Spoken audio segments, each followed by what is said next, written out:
Yes, hello, and a very good afternoon. Here, for once, we have a Zoom call that should actually be a lot of fun rather than a load of corporate nonsense or maybe some kind of social quiz. Basically, we're going to have a good old golfing chinwag with a panel that really needs very little introduction. You're going to recognise them all. Iain Woosnam, a former world #1 and, of course, Masters champion of 1991. Paul Lawrie, the Open champion in 1999 and twice a Ryder Cup star, and among another Ryder Cup player in the shape of Peter Baker is with us as well. We've already had loads of your questions sent in, but please feel free in typical Lord's Taverners and Black Opal at-home social style to get in touch. The questions and answer bit on your screen is open for use and abuse, and so feel free to get involved in that way. As I say, all three guys really don't need much introduction. They have so much in common. One of those is that they're all top performers on the Staysure Tour, the European Seniors Tour. So let's say hello to them. How are you, chaps? Very good, thank you, Iain. Very good, thank you, Iain. Excellent. Peter, it's worth saying we had a little bit of a rehearsal the other day, and your technical skills. Time will tell, I guess. You took a while to answer there. I was getting worried.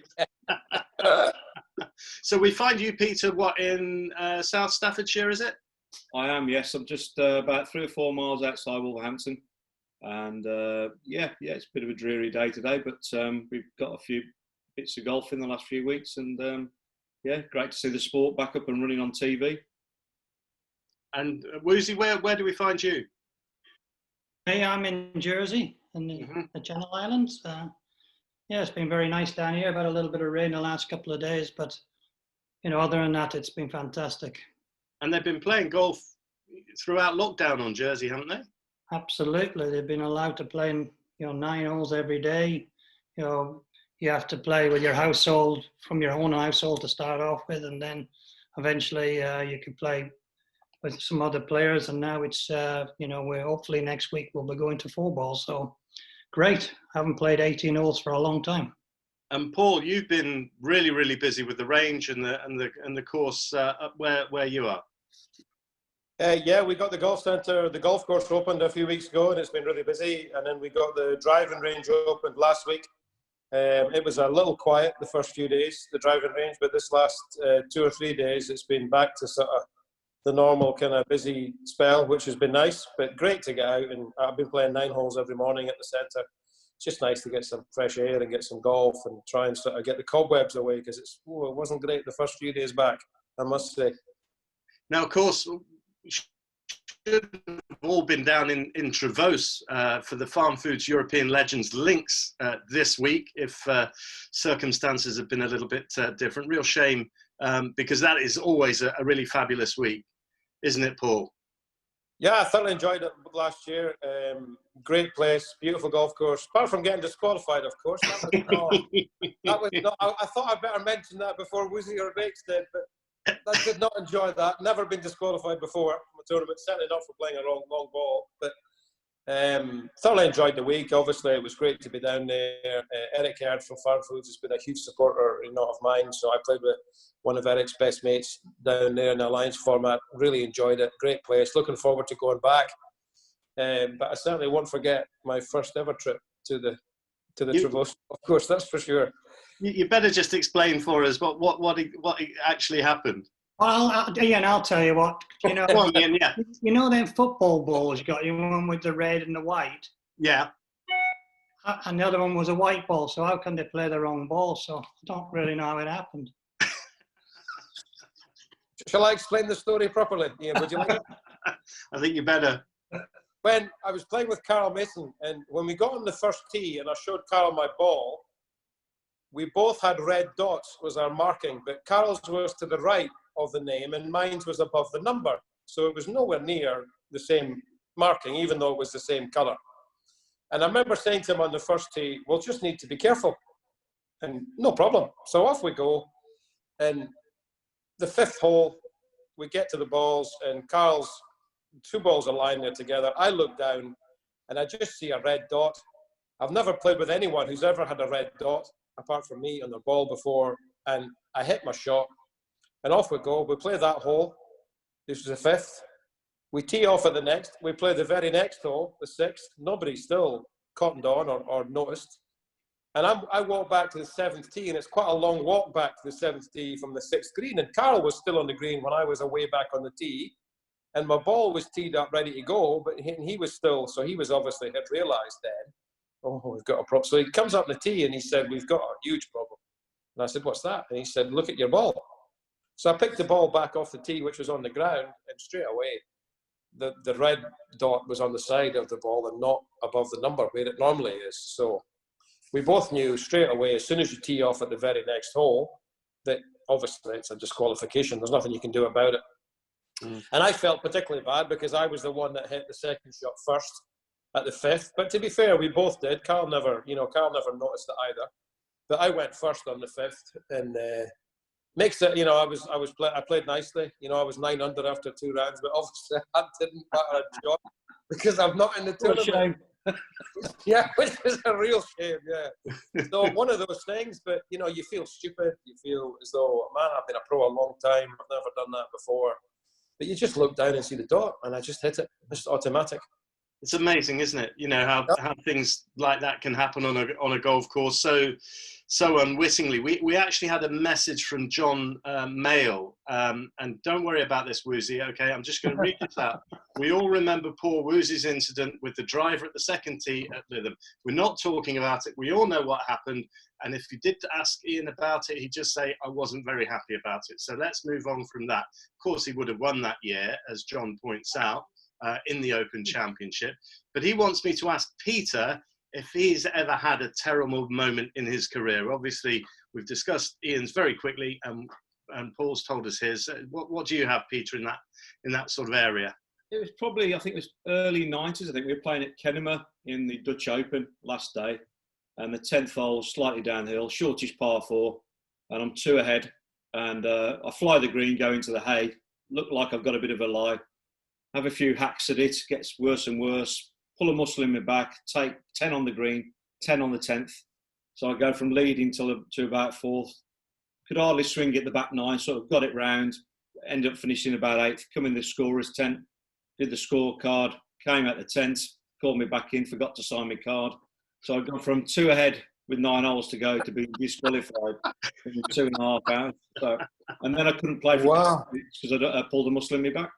So that was I got it all done at the same time, really, I suppose. But that was awful. We had one strange other thing with me and DJ Russell. We played Mizuno at the time and used to practice and all that sort of thing, practice rounds. Anyway, before the tournament start on the Thursday, we went out and DJ played his round and I'd played differently. On the night time, DJ said, I can't believe it. He said, I got to the 1 hole. He said, I needed my 6 iron. And my 6 iron wasn't in my bag. He said, somebody must have taken it out of the locker. Oh, yeah, it's a terrible thing anyway. We played that week. I missed the cut. DJ missed the cut. Following week, we have a practice round. He got back to Mizuno, got a new 6 iron. Off he went, played and everything. I think he missed the cut. I certainly missed the cut. The following week, we play again on a practice round. I go to the 1 hole, par 3, 6 iron. I pick this 6 iron out. Now, DJ is about 6'3". This thing come out, it's like, where's this come from? This 6 iron, big fat grips on it, about 3 or 2 inches longer than what I use, and sitting upright. Anyway, I'd had DJ's 6 iron in my bag for 2 weeks, in tournaments, everything. And of course, when I counted the clubs, I was 3, 4, 5, 6, not thinking I've got 2 6 irons in my bag. And that was DJ, or somebody had put the 6 iron in the wrong bag. So I mean, you can imagine that if I'd have, played the tournaments and done all right, or even made the cuts, what a disaster that would have been. Yeah, amazing. Iain, apart from the obvious, have you had any sort of particular nightmares of the nature we're discussing? Oh, only that one particular time. Now, I've heard of people having the kids. Oh, jeez. I heard the kids are having their little kids clubs in their bags and all things like that. But no, I haven't had anything else except for that incident at Lytham. So yeah, a little bit disappointing there for me. A little bit. Sorry. Is that someone ringing with another incident? That might well be. Yeah. Do you want to get it? You're all right. Stop now. Listen, the other thing that you have in common, and I'd love to spend a bit of time just discussing it, is obviously the Ryder Cup. Iain, you had a fabulous career in the Ryder Cup, both as a player and as a captain. Paul, you shared in some of the most amazing moments. And Peter, I mean, you stand out in my memory greatly for when you played at the Belfry, because I wrote down on my notes, I literally summed it up as Peter Baker on fire. I mean, you were extraordinary. Your putter was absolutely extraordinary in the course of that Ryder Cup. What was it, 93? You have to unmute yourself, Peter. Hey, What are you pressed, Pete? Peter, you need to get your daughter to come and just. There you go. Yeah. Can we hear you? Yeah, 93. Yeah, I put Yeah. it. You got me? Yeah. Yeah, putted fantastic. It really, I sort of putted well in the build up to get into the team. So it's just all week I made a lot of putts, much to make Woosie very happy when we played together. Really. I read all along. You read them all, didn't you? Yeah, you just stood at the side, really, didn't you? So I just walked around. Hello, it was great. So yeah, I mean, it was a great week for me. Played nicely, putted great, and it was quite funny actually, because we played Paul Azinger and Fred Couples, and we were about 2 or 3 up after about 5 or 6 holes, and I'd held a few putts. And Azinger came up to me and put his hand on my shoulder and says, "Peter," he says, "have you always putted like that with a long follow through?" And I replied with 2 words, as you can imagine what they were, and he went away, and we beat them 6 and 5, and he didn't take it too well, but yeah, it was good memories. Iain, what do you remember of that? Did you ever go at him for his chipping at one point? Yeah, he's like, he's all in everything, and I'm sort of like not feeling great. I think I've come in on about the 3rd hole, hit one good shot pretty close, and he's playing unbelievable, and I'm just so, well, I don't feel very well, I'm going to go in, you know what I mean? So he says, "I'll get you some sandwiches and everything." Next thing, he's got sandwiches on the 10th tee and everything. So I've not really been in the game with Pete, and all of a sudden he's missed it right on the 10th hole, the one you can drive, and he gets down there and he chips this shot to about 10 foot to the right of the hole. There's water to the left and over the back, and I said, "That's one thing what's wrong about you, Pete. You chip crap."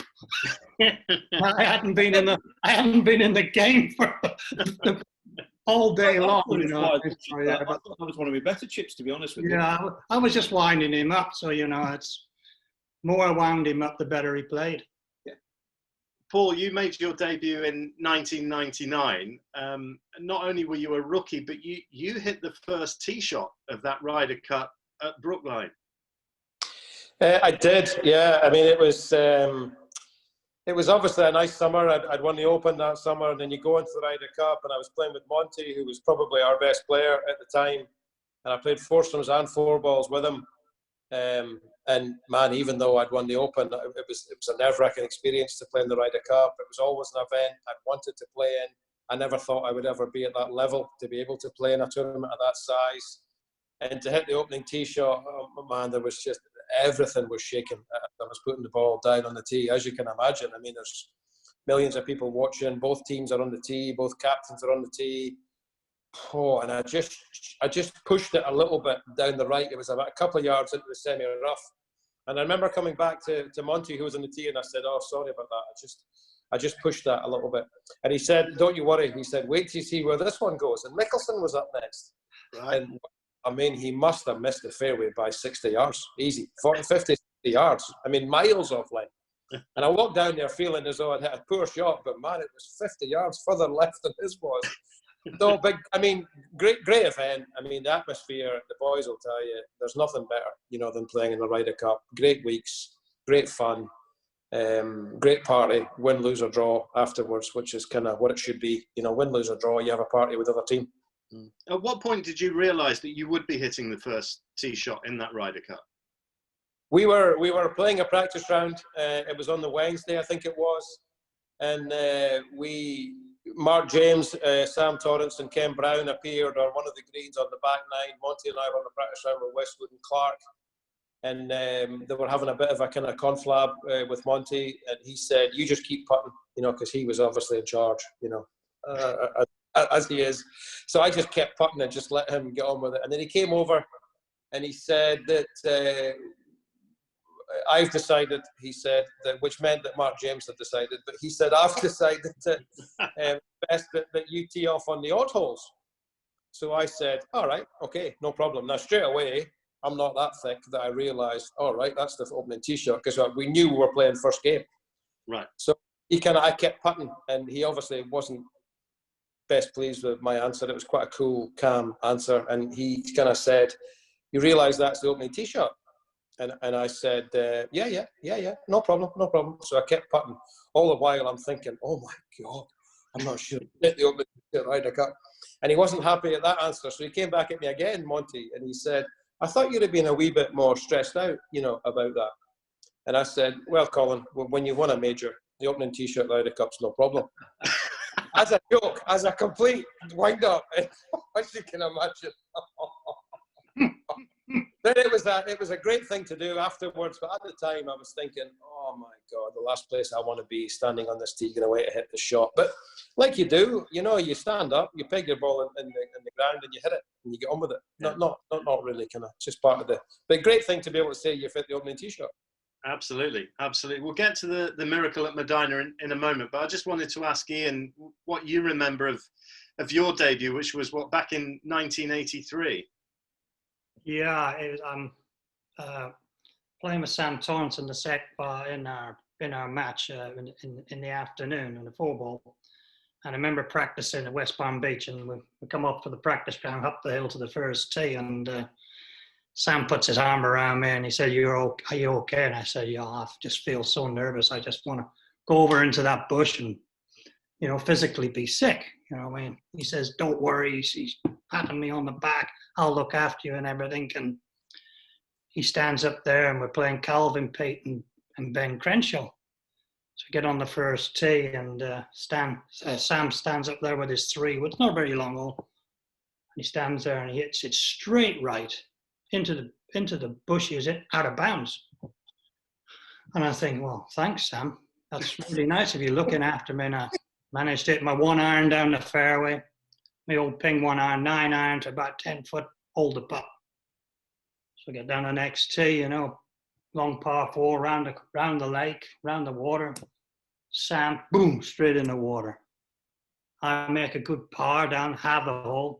So we're all square and landed par 5 coming back the other way. And Sam straight again, straight left in the water again. I've sort of gone birdie, par, birdie. And we're all square. But after that, Sam had 7 birdies and we managed to have our match, which was a great experience and great fun. So that was my experience.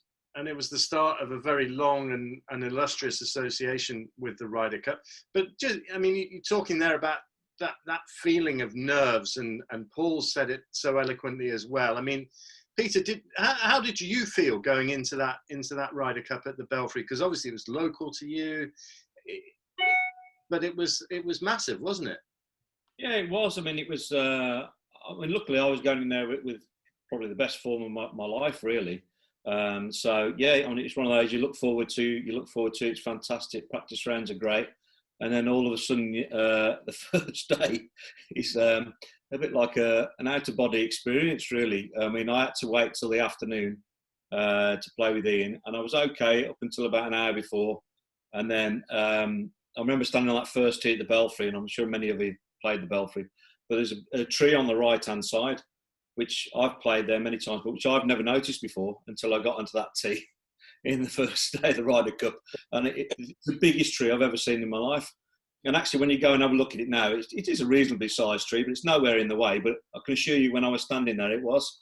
And I think, I think everybody went straight right into the tented village. I went low left, and that was the best drive out of the 4 of them. And I think I had a little forward out the left-hand rough, hacked it down to sort of the front.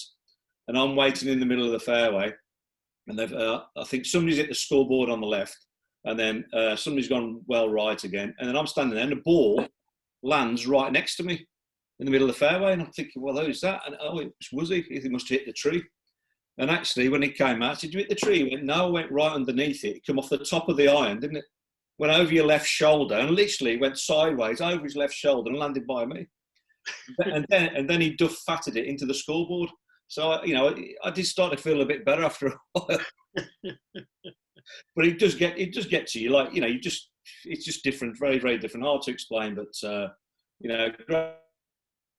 great experience about 10 years. Paul, you touched on yeah, about 10 years later. Yeah. I mean, Paul, you touched on obviously the relationship with Monty in the build up to your match, but what was he like as a partner to have in the Ryder Cup? Because it was a successful combination, wasn't it? Yeah, we managed to win 2.5 out of 4 points, I think it was, at the time. It's such a long time ago now, you forget. And he was, I mean, as he still is, a world-class player. T Green, his play was amazing. And that week at Ryder Cup, I don't know if you remember, but he held absolutely everything. He did not miss a putt, I don't think, inside 10 feet all week. So for me, as a relatively young, inexperienced player, I learned a lot from him that week. His iron play, I've never seen a player get pin high as often as I had that week when playing with him. If he was taking 15 yards off a shot, he was hitting it exactly pin high. It's a nice thing to be able to do. But it was great to play with him. It was a great experience. Obviously, I play with him every day, 4 balls and 4 balls for foursomes for 2 days. So great fun. And like Big says, it's just the best weeks. I mean, Ryder Cup's amazing. But at the time, it's pretty nerve-wracking. You don't want to let people down. You normally play for yourself, and if you don't play well, then it's just you're upset. But that's it. But 11 people on another team are trying to root for you, and it's different. We don't play a lot of team golf as golfers, so it's a different experience, but great fun. Iain, you had a great partnership with Nick Faldo back in the day, didn't you? Yeah, strange combination, really. 2 different kinds of characters, 2 different people play the game differently, and but it worked out fantastically when you have someone like, for me, when I have someone like Nick Faldo, I know he's going to be there on every single hole. He's either going to be making a birdie or he's going to be making a par, and it was great for me because that meant that I could just go out and play my own game and play really aggressively, and I learned a lot off Nick when I played in basically 1987. To be a little bit more patient around the golf course, and that helped me in the future. Really, it did. And although I was, that was in 1987. That way, in the future, that did help me to go on to win a major, maybe in a way, because didn't get too excited on the golf course because there's always more holes to be played. Mm. What about the sort of personalities, gelling? Because you wouldn't automatically say that your personality would gel with Nick's. You probably would say the same, Paul, about you and Monty. I can see how Woosie and Bakes, I can see how your persons gel together. But it's interesting, isn't it, how that dynamic can all come together in the cauldron of the Ryder Cup. I think but then it comes down to how you see the game of golf then, because you're both basically saying the same thing when you get into a match. And that's what it's all about. And I think that was a great thing what Tony Jacklin done, to be able to put us together like that and fetch the best out of both of us. And that's one of the great things of being a captain as well. I think that's where you can put them match people together. Paul? Yeah, very, very similar to Woosie. Obviously, that's you never know how you're going to play with someone, but Monty and I played practice rounds, that week together at the start of the week. We got on pretty well. I was putting lovely. He was holding putts for fun. The 2 of us gelled pretty well. We both played nicely. And you just don't know, what's going to happen. And Monty played my ball all week, because that's always something that's difficult if you're both playing different balls. So I was on the Strata ball at the time, and Monty was a Titleist player, but he tried Stratas in practice, and he used the ball the whole time. He even used it in the singles. He continued using it in the singles when he could have gone back to his own ball. So he was happy to change balls. So, you know, we decided that would be the best. And but yeah, I mean, obviously, you never know. But most of the time, everyone gets on at Ryder Cup really well. You're all fighting for the same cause. You're all trying to win. You're all trying to do your best. That's all you can do, isn't it, really? Just, I mean, obviously you played in 2 extraordinary Ryder Cups, didn't you, Paul? Defeat in the Bear Pit, as it was called in Brookline, but then that amazing comeback at Medina. I wonder which dominates your memories the more. Well, they were the complete opposites, because 99 we were 10-6 ahead and lost. And then 2012 we were 10-6 behind and won. So, you know, absolute complete opposite. But very similar weeks, quite hostile weeks, weeks that kind of got away a little bit, you know, with some of the fan behaviour, which has obviously been gone through, you know, a lot over the years. But Medina was just amazing, you know, to be a part of that. I've been out of the Ryder Cup for 13 years, so to get back in that team was an unbelievable achievement for me. Never mind go on and be part of a winning team. Just a really, really cool week. Really enjoyed it. Played nicely on a Sunday. Won my match. I was 6 under for 15 holes, going out game 5.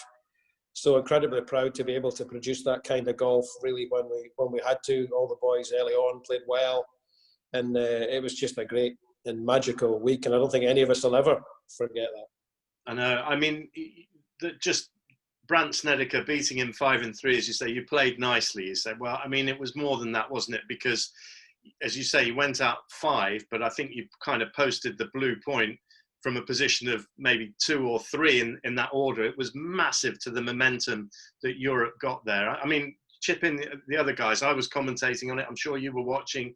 I mean, for me, it was one of the most extraordinary days of golf I've ever seen.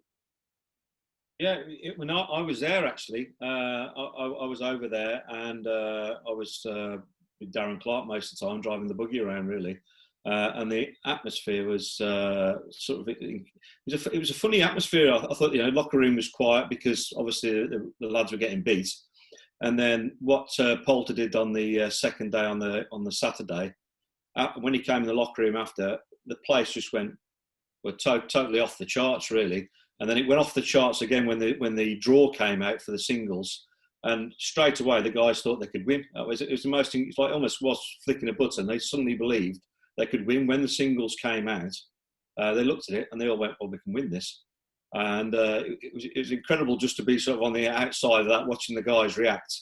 And there wasn't one of them that didn't think they could do it the next day.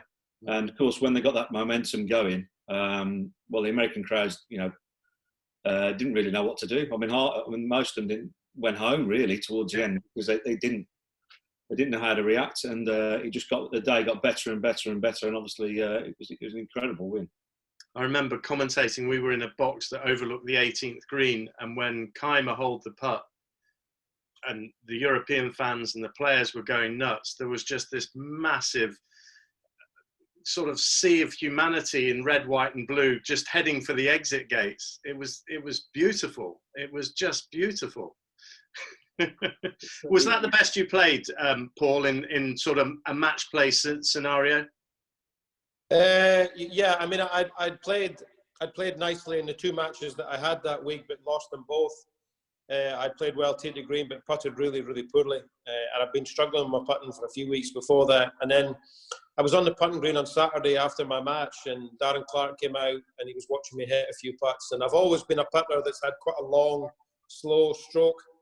And he said, look, I know you've normally got a long stroke, but you've just got a little bit too long and it's decelerating a little bit coming in. I watched a little bit of your game this afternoon. You need to just shorten it a little bit. So I worked on that for about 40 minutes. And then they had to call me in for the team discussion on who was playing who in the singles and who wanted to play where. And as soon as that was finished, I went straight back out to the putting green and putted pretty much till it was dark. And I got a really, really good feeling. And I just thought, man, I'm gonna win tomorrow. You know, my game tee to green had been solid for months, and I'd been struggling with the putter, and I felt as though I'd found something. And then, you know, I played lovely, you know, tee to green the last day and hold, you know, my fair share to be 6 under, which was a really, really nice feeling when you had to do it. Iain, you didn't mess about with sort of close matches when you were captain, did you? already we were fortunate to sort of win every session, so that was I had an incredibly strong team, and people could say I could have put anybody with anybody, but it's always at the end of the day you have to get it right, and fortunately we did get it right at the K Club. You did, and you can say that in a sort of very self-effacing, modest kind of way, but you had to make some really big calls, especially with your wild card picks going with Westwood and Clark, and obviously Thomas Bjorn didn't like it at the time, did he? And there was a lot going on in the build up to that Ryder Cup. Absolutely, it was obviously I ended up picking Darren, and then I picked Lee Westwood to go with him. But honestly, when I walked into that press room in Germany a few weeks before, I really didn't know if it was going to be Lee or it was going to be Thomas. But then, when you have this gut feeling you have, and I just went with my gut, and I just felt it was right. I felt Darren and Lee would be a good team together, and with them being such great friends. But unfortunately, Thomas didn't take it so well, but it made my job a little bit harder, because I just felt that all of a sudden, you've got to, some of the things he said, I had to sort of perform and make sure I didn't lose, and made sure I didn't do that, did I? No, well, emphatically. How annoyed were you when McGinley offered that half on the final green? Because if he'd won that match, it would have been, instead of a tied record, it would have been the all-time winning margin. Well, absolutely. You don't know that at the time. You're so excited, you've won, and you just want to get on with it. But that was, when you look back at it, he asked the vice captain what to do. And he wasn't allowed to say anything, because then all of a sudden you might have changed the point to go the other way. But, to give a 35, 40-foot putt is a bit of generous, but doesn't matter. So, we won anyway, so that's the main thing. You say through gritted teeth. Was that the nicest pint of Guinness that you've ever downed in one? Well, they could call it a black velvet, because I was having champagne and Guinness at the same time, and it was coming out of everywhere. if you're trying to drink champagne and beer at the same time, and the bubbles are getting you. It just it's like, yeah, wasn't my best scene, I don't think. And I've been in a few bad ones, but that was pretty bad. We enjoyed it. So listen, this takes us on to a question, because we, earlier we were talking about the American fans and everything. David Turner got in touch. He said, what view would you guys have if the Ryder Cup went ahead without spectators this year? Well, for me, it would be absolutely disaster. I think, the Ryder Cup is all about the fans being there, the atmosphere. And it would be such a shame if it didn't happen. I can understand the corporate sides of it and television and everything. But, got to remember, at the end of the day, it's the players that, they're playing for nothing. It's all about the players, really. And, everybody wants to be there, so it'll be a shame if they don't play this year. Peter, what do you think? Yeah, I agree with that. I think it'd be a shame for it's bound to be one or two players that might be their only Ryder Cup experience, and that'd be a shame for them as well to go through that without the fans. It's such a big part of it, and I know it's great to see live golf on the TV currently, and if you watch the football the last few nights, it's great, but it's so different without the fans. And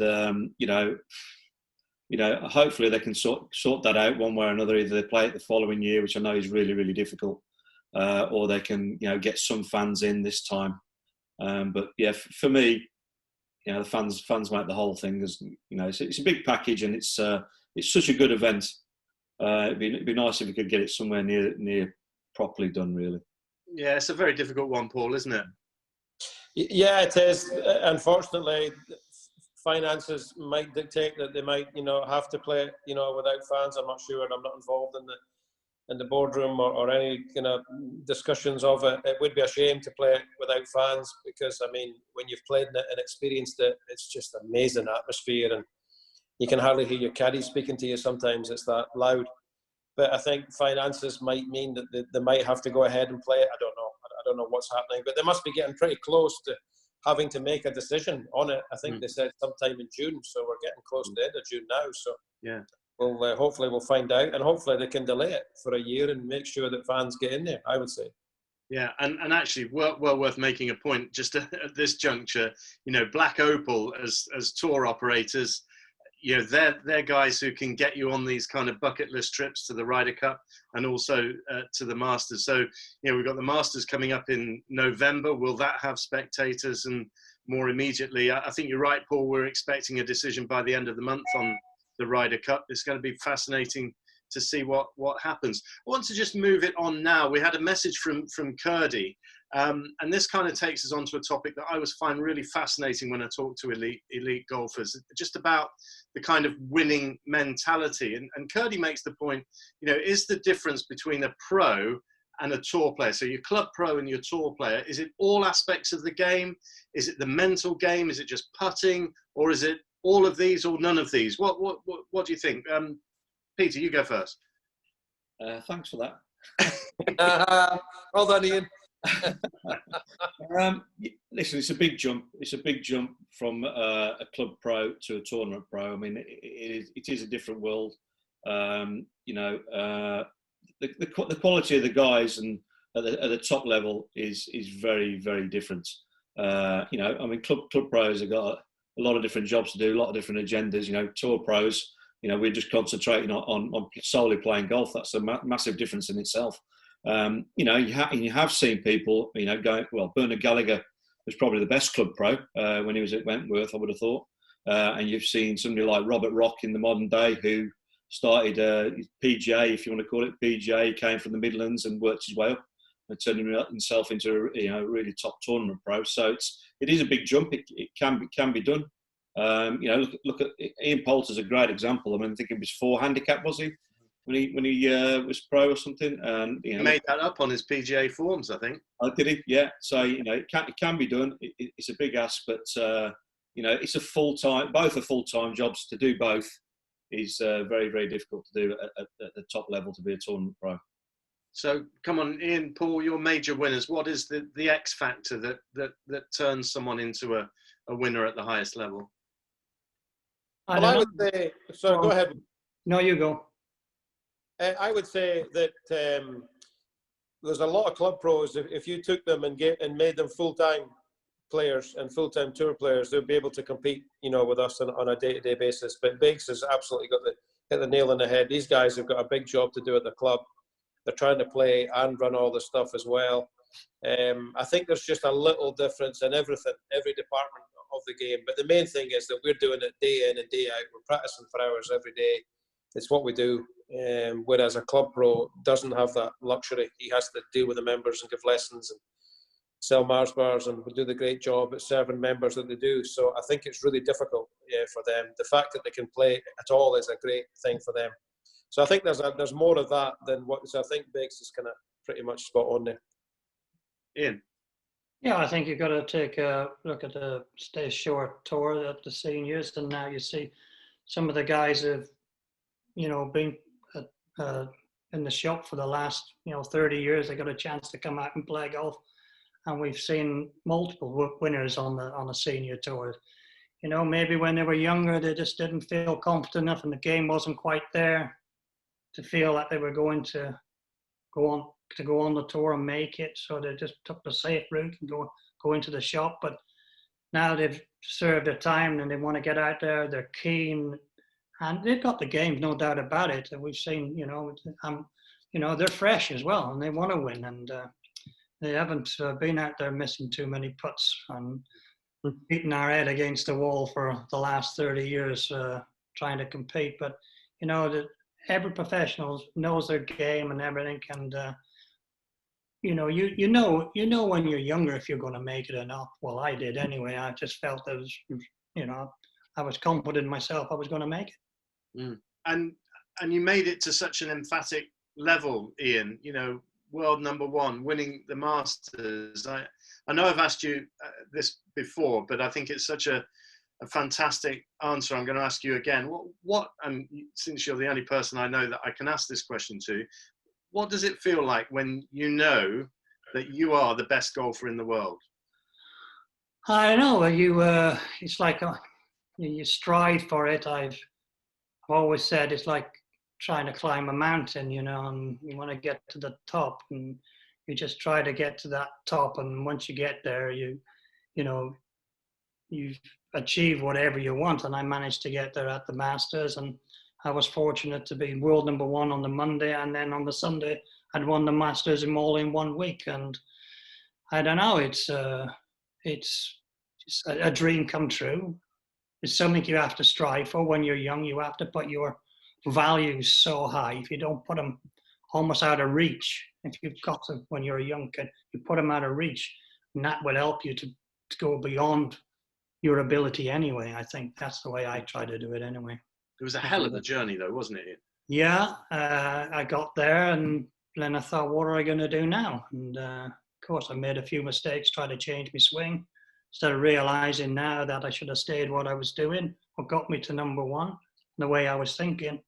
But that's where I wasn't experienced enough after that, really.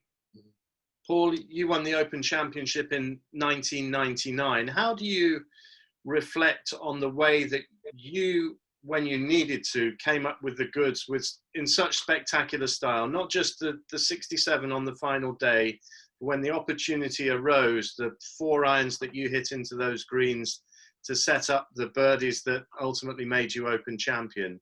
That must sustain you almost through your career, mustn't it? Well, yeah. I mean, we all practice hard. We all practice and prepare that hopefully one day you're going to have an opportunity, to win a tournament of that size. And if you do get your opportunity, you've got to be ready. And you've got to take your opportunity and do the right thing at the right time. And I got quite upset, for quite a while afterwards with how the press kind of viewed it and how they saw it, because I understand as well as anyone that Jean van der Velde was 3 ahead playing the last hole and didn't win. And I've no problem with people saying that, but nobody ever said, but how well did Paul Lawrie do when he got his opportunity? Not just me, but Adam Hunter, who was coaching me, and the caddy, and everyone did such a good job to give me my opportunity to win it. And I was unbelievably proud of the way that I handled it and the way I played and the shots that I hit. And then obviously that's not the story that they kind of went with, which is understandable at the time, because, I would have been unbelievably upset if I'd been 3 ahead on the last hole and not won. It was a disaster for Jean, but that's just how it is. But it's amazing to have my name on a trophy like that. I don't take it for granted. I'm obviously proud of doing that achievement, but I got lucky, with Jean having a disaster. I've never ever said anything else. But a lot of good came out of it. We have a big foundation because of it. I could never have done that without, winning a tournament of that size. So I think a lot of people have benefited from it. And we've made sure that we've given back and used that for the good of the game, from where I live. So at least a lot of good came out of it. I think the longer time has gone on, I think, yes, obviously people remember it for Van der Velde, but I do get the feeling that people now actually perhaps recognise more than they did in the immediate aftermath the quality of the golf that you played that particular day, but also for the whole of that week. Well, like I said, it's totally understandable the way that people saw it, because it was unbelievable when you were watching it unfold, and to think that you can when it happened, win on the 18th hole. I mean, I get it. I totally get what people kind of saw of it. And I think when I got in the Ryder Cup team again in 2012, changed a lot of people's, opinion, the way I played to get in that team. I was 44, years of age when I got back in the team, and the effort I made to get back in it. And then the way I played on the Sunday, I think that changed a few people's, opinion, because a lot of people, he just got lucky and flash in the pan and whatever, which is fair enough. I mean, you've got to put up with these things. But unlike Woosie, I mean, to be, what I was just going to say, when he was, one achievement, to get to world number 1 and Masters champion, we all want to be the best at whatever we're trying to be. So to achieve world number 1 is just... Peter, let's bring you in here, because you had a fantastic victory in the B&H at Fulford when you won in a playoff and beat Nick Faldo with an eagle at the second extra hole. I did, yeah. I played with Nick the last round, and I think he was leading. I think he was, and so I played with him all day really, and I managed to eagle the last to his birdie to get in the playoff. And then we parred the first extra hole, and then coming back down the 18th. And again, he birdied it, and I hold virtually the same putt again for an eagle to win. And, it was incredible, really. That's one of my ambitions was to win, all my life, really, when I played golf, was to win a professional tour event on the European Tour. That's all I wanted to do, really. So it was a dream come true for me. It was it was a really special event. It was a big event in those days. Benson Hedges, as it was a big event, and it was great. I mean, to beat him, he was coming into his I think it was 88, so he was just about coming into after his swing change, getting back on top. I think he was not far off from being probably having that run there where he had about 6-7 years where he was virtually contending most majors. Can you describe the place that you went to on that particular day? Because obviously, everyone talks about the zone that they can get into. What is that like when you're in that?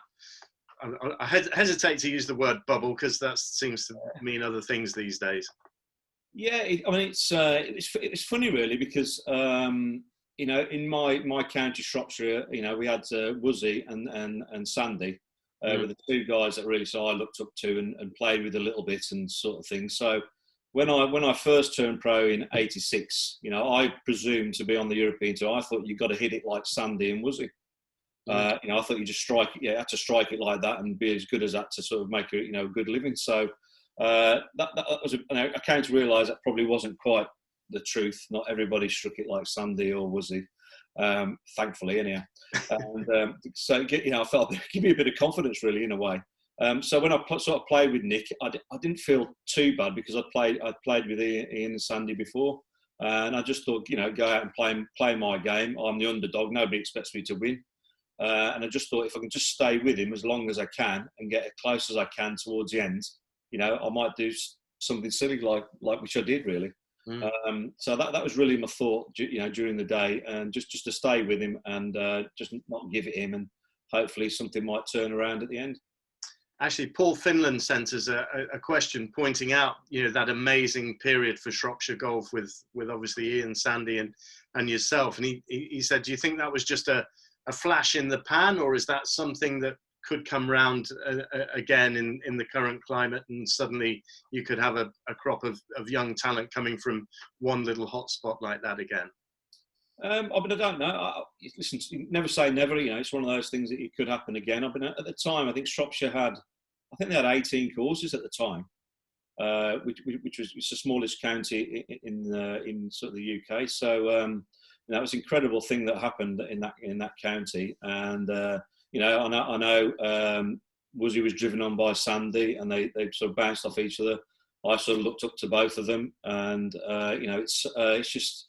It keeps you going, doesn't it? Success breeds success. Will it happen again? It's unlikely it would happen again for a county like Shropshire, but it's you never know.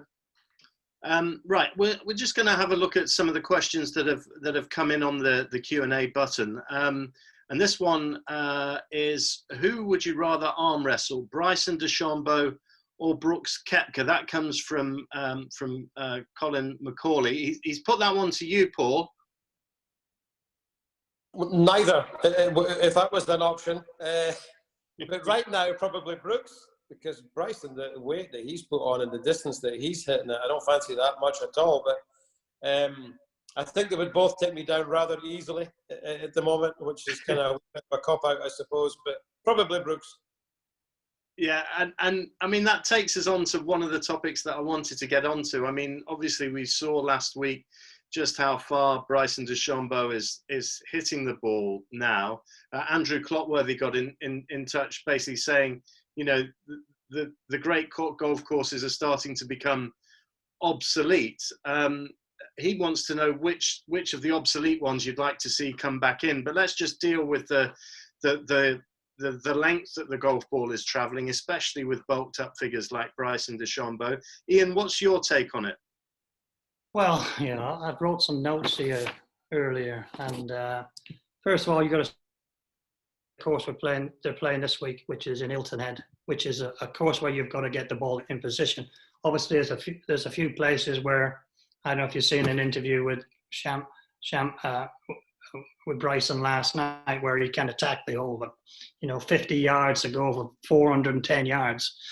It is ridiculous. It is like, how long we got to build these golf courses, and we got to build them 8,000 yards long. But for me, the answer is to, we got to have equipment for amateurs, and we got to have equipment for professionals, because we want everybody to really enjoy the game of golf, and make it easy and fun for them as amateurs. They can go out and play quicker, get round quicker, and enjoy it.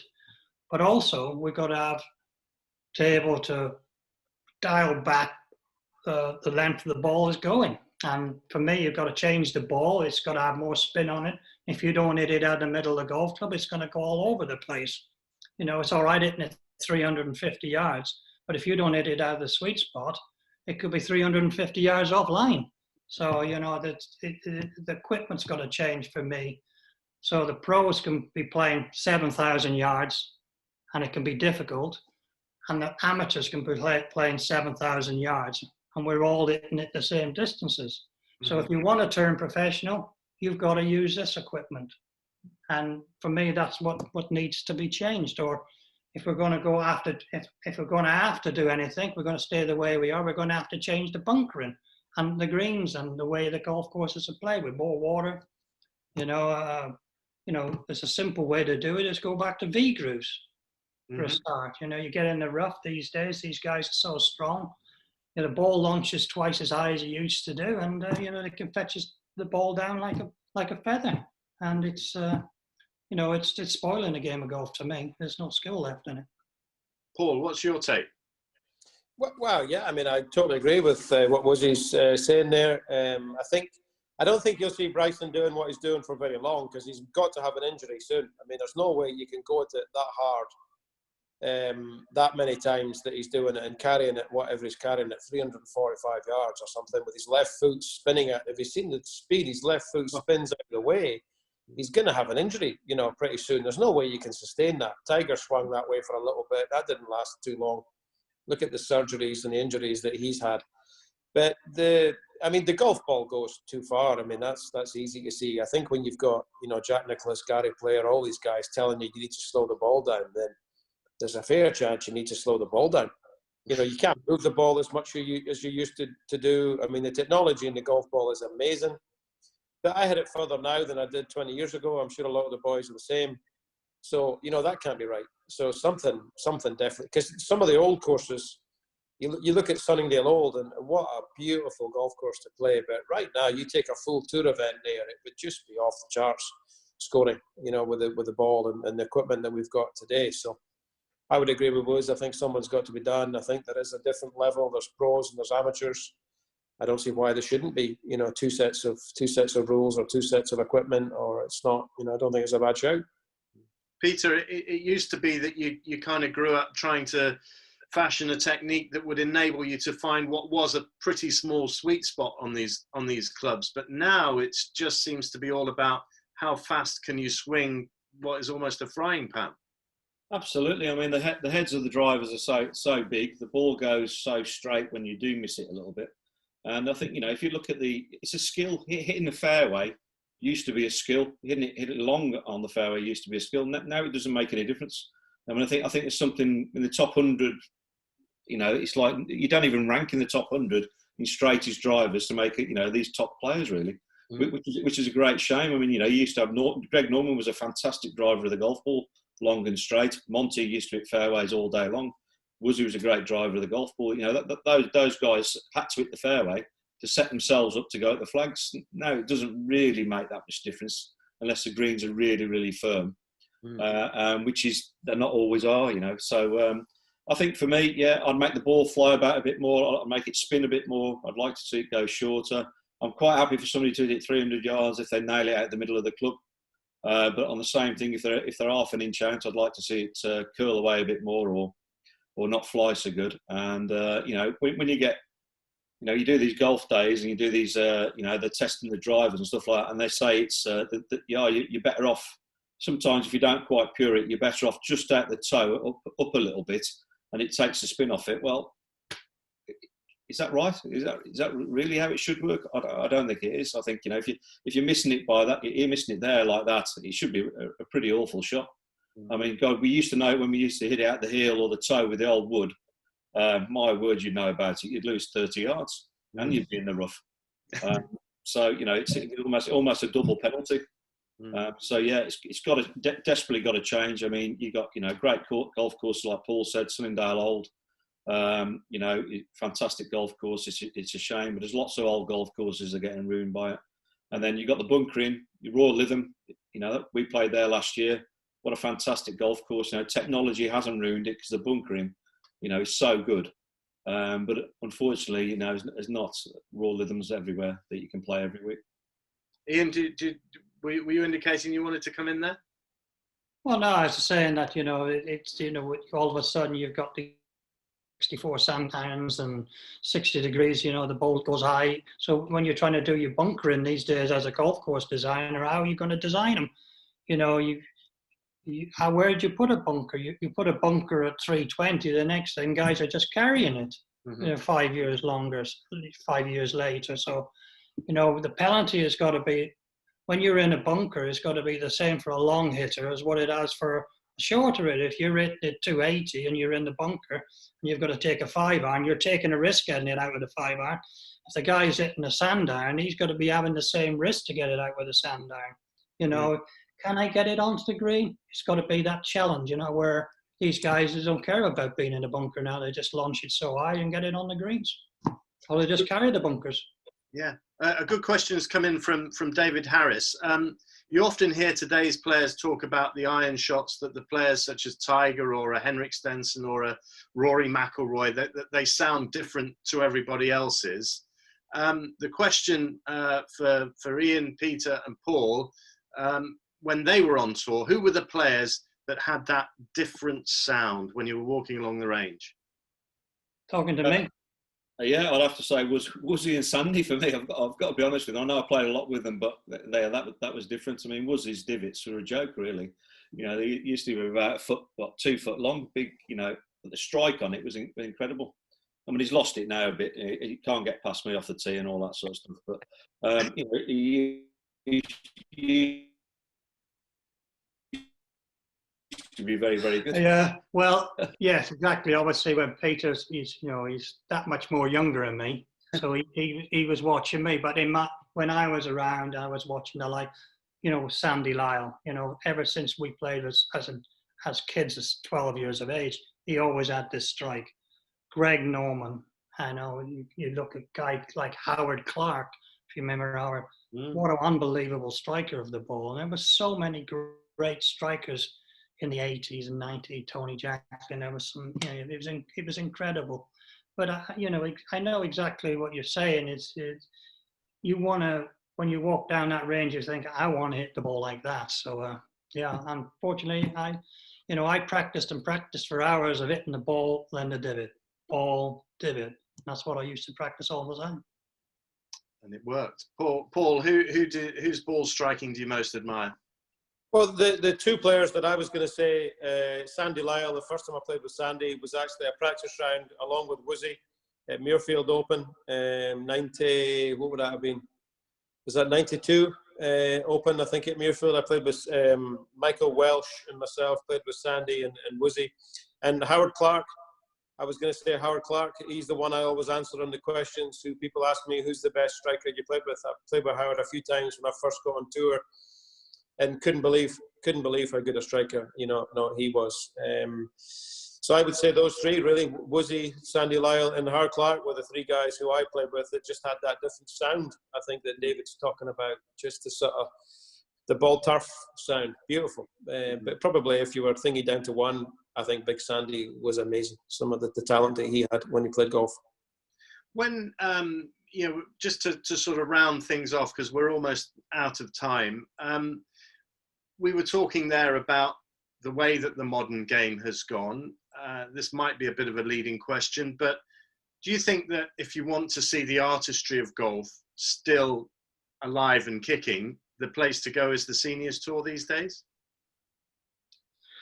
Yeah, well, if you're going to me, yeah, it is fantastic. But, you know, if you watch the seniors, they do try to shake the ball, but it is very, you know, like with an old ball, you try to hit it straight. With a modern ball, you know, to try and shape it, it feels like I'm to draw it 10 yards, it feels like I'm hitting a snap hook, or to fade it 10 yards, I've got a 30-yard, 40-yard slice on it. The ball goes so straight. But come and watch the senior tour, the Staysure tour. You know, hopefully we'll be down there next year for the Farmfoods, Trevose, and come down there and watch it. You know, the guys play lower shots, higher shots, fades, draw. You know, that's the way to play golf, and that's exactly how I try to play it anyway. And for you guys, is that sort of buzz of competition still the drug that it always was? It's still there with you? I still want to beat them two youngsters. I'm not going to be hosting too good next year because, you know, I got a bit carried away last year, so I'll be on top form next year. Well, let's hope it's, you know, a really dry summer so you can get somewhere near us off the tee. Hopefully, yeah. Don't worry. New back operation. I'll be giving you miles of length. And Paul, the buzz of competition, but also the kind of camaraderie, the fun that's there. I mean, it's a good scene. As sponsors like Farmfoods, Staysure Tour, and all of that. It's such a shame that what's happened has happened in terms of the virus, but it's there for the future, isn't it? Yeah, well, obviously for me, being by far the youngest of our three golfer panelists, yeah, I mean, Farmfoods, the seniors tour is a great tour, Staysure tour. I've thoroughly enjoyed it. I've had a great time. I've spent a bit of time with players that I haven't seen, you know, for quite a long time. And I think that's the first thing that springs to mind. It's so much more relaxed, but the competition is there. You know, I was blown away, and I was told how good the competition was going to be and how these guys can still play.